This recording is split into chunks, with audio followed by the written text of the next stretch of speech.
آج کا دور اکانومی کا دور ہے.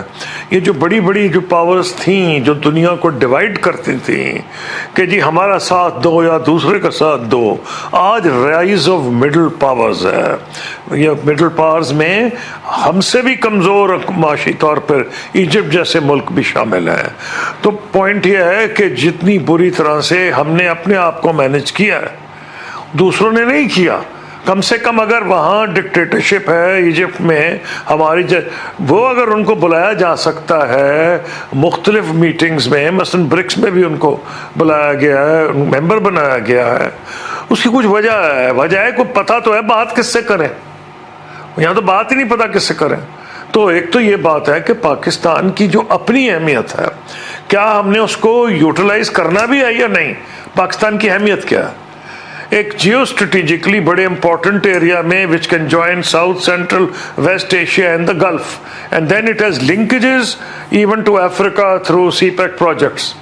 لیکن اگر جو ہم نے اپنا حال کیا ہے، ایک پولیٹیشین دوسرے کو ایسی مغلظ ذات قسم کی گالیاں دیتا ہے کہ لوگ شریف لوگ اپنے بچوں کو نہ بٹھائے تو اچھا ہے ڈرائنگ روم میں، تو آپ نے تو اپنے ملک کو بری طرح ڈیوائیڈ کیا ہے. اتنی نفرت ہے ایک دوسرے کے ساتھ لوگوں کو کہ اب تو وہ نفرت دیہاتوں تک چلی گئی ہے. اگر آپ دیکھیں امریکہ تو ایک اکنامک جائنٹ ہے لیکن اس کی پوزیشن خراب ہو گئی ہے کیونکہ اندرون ملک وہ ڈیوائیڈ ہو چکا ہے. اتنی نفرت ہے امریکہ میں لوگوں کو ایک دوسرے سے. وہ ٹرمپ کے جو سپورٹرز ہیں اگر وہ کو قتل بھی ان کے سامنے کر دے تو وہ کہیں گے ہم نے ٹرمپ کو ووٹ دینا ہے، دوسرے اتنے ہی دشمن ہے. تو امریکہ جیسے اکنامک جائنٹ کی طاقت نیچے آ رہی ہے جس نے موقع دیا. مثلا چائنا جو ہے اس نے اس کا پورا فائدہ اٹھایا، اس نے بڑا اچھا رول ادا کیا ہے. مثلا ایران سعودی عرب کی انہوں نے اس علاقے میں جو انہوں نے بات چیت کرائی ہے. تو یہ رول کئی وجہ سے بنتا ہے. ایک آپ کی economy which you are not doing particularly well, ایک آپ کے اندر یعنی کہ اگر کوئی کسی کو پتہ ہی نہیں کہ بات کس سے کرنی ہے، اتنی ایک دوسروں سے نفرت ہے.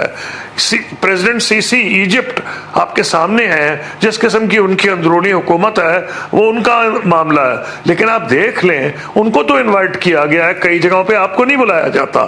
یہ نہیں کہ پاکستان کی اکانومی ایجپٹ سے چھوٹی ہو گئی ہے، یا ہم تو ایک نیوکلیئر پاور ہے، fifth largest army in the world, battle tested, 250 million کی آبادی ہے. اور اگر پرچیزنگ پاور پیرٹی میں دیکھ لیں تو کئی ملک جو ہم سے بڑا رول ادا کر رہے ہیں ہماری ان سے زیادہ. آج کل ڈالر کی وجہ سے کنورٹیبلٹی، آپ کی اکانومی کا سائز ڈالر میں کم ہوا ہے، لیکن آپ کی ایبسنس آف دیکھیں نا گورننس کا کیا فرق ہے. ہفتے 10 دن میں انہوں نے کہا جی ہم بارڈرز پہ اسمگلنگ روکیں گے، یعنی گورننس کے آثار آئے ہیں. تو ڈالر گرتا ہی جا رہا ہے، چینی بھی گر رہی ہے. تو اس کی کیا وجہ ہے؟ اس کا وجہ یہ ہے کہ انٹرنزکلی آپ کے میں کوئی خرابی نہیں، آپ کی گورننس سسٹم تباہ ہو گئی ہے. اور وہ بھی مل کے سب نے کیا ہے. پولیس کو یوٹیلائز ایسے کیا جیسے ان کے ذاتی ملازم ہو. سول سرونٹس کو جو گارنٹی دی گئی تھی وہ 1970 سے لے کے اب تک ہر پولیٹیشین نے کوشش کی ہے کہ ان کو ذاتی ملازم بنائے. اس سے آپ سبق سیکھیں. تو اس لیے جب آپ بات کرتے ہیں کہ آپ پاکستان آئسولیٹڈ ہے یا نہیں ہے، پاکستان آج اس کی دھیان ہی نہیں ہے انٹرنیشنل ریلیشنز کی طرف. جو ہمارے دور میں نے دیکھا تھا کہ وہ یہ تھا ہم پرو ایکٹیو تھے فارن پالیسی میں. ہم لیٹن امریکہ تک جا رہے تھے، برازیل، ارجنٹینا، میکسیکو. یہاں تو کسی کو اپنے ساتھ والے ملک کی ہوش نہیں.